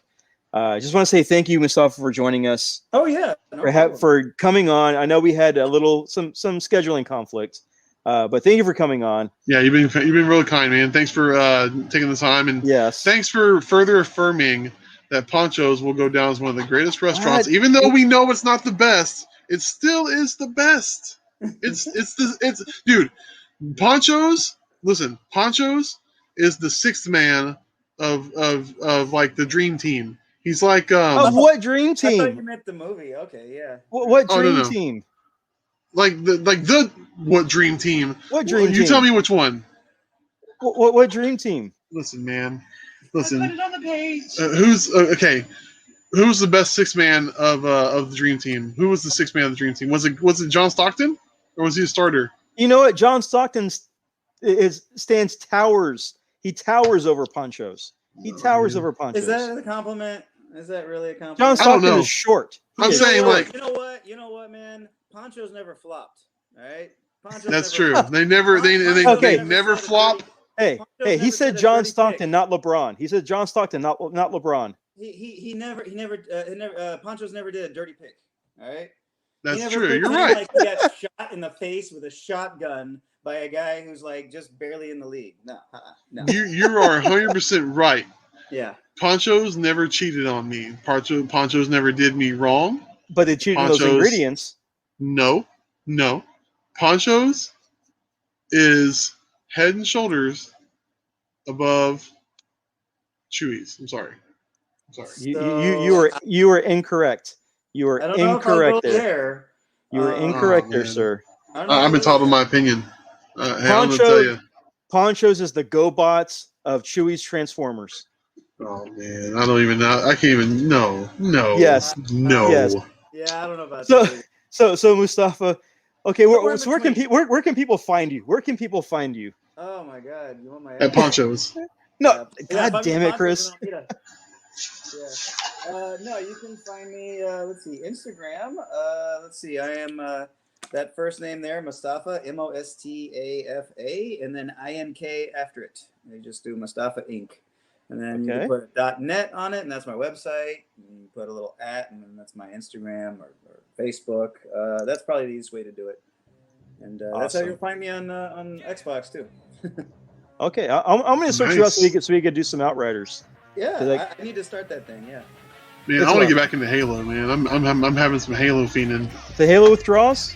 Yeah, big time, dude. I've been missing Halo so much. I want a good one. Hey, we know. No, we have. I think we have enough people to start a big Halo war online. if Mustafa's up for it, we could do that because I know Dwayne has been going back to that lately.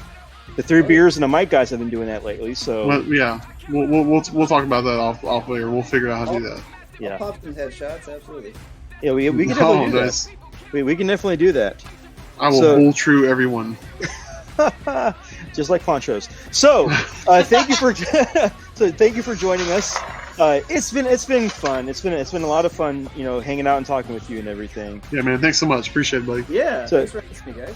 So I hope you had fun. I hope that the wait was worth the comedy that we try to bring to this show. And of course ponchos came up. God damn it. So The streak continues. yeah, like the ones in the underwear too from eating at ponchos. So And with that, Until that's the next show. until next time, if you've made it this far, give yourself a pat on the back. Thank you for listening. Give us a subscribe, give us a like, leave us a rating and a review on iTunes or any other format. We live for that stuff. And until next time, it is I, your host Aaron. It is your boy Chris. So until next time, thank you all. Remember. Just unfollow, never unfriend. Until next time, thank you for listening, and later. Raise that flag. God damn it.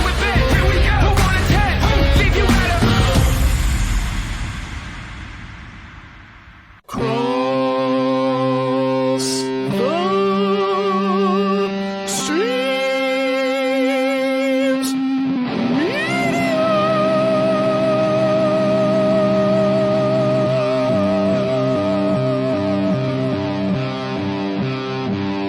This has been a Cross the Streams Media Podcast.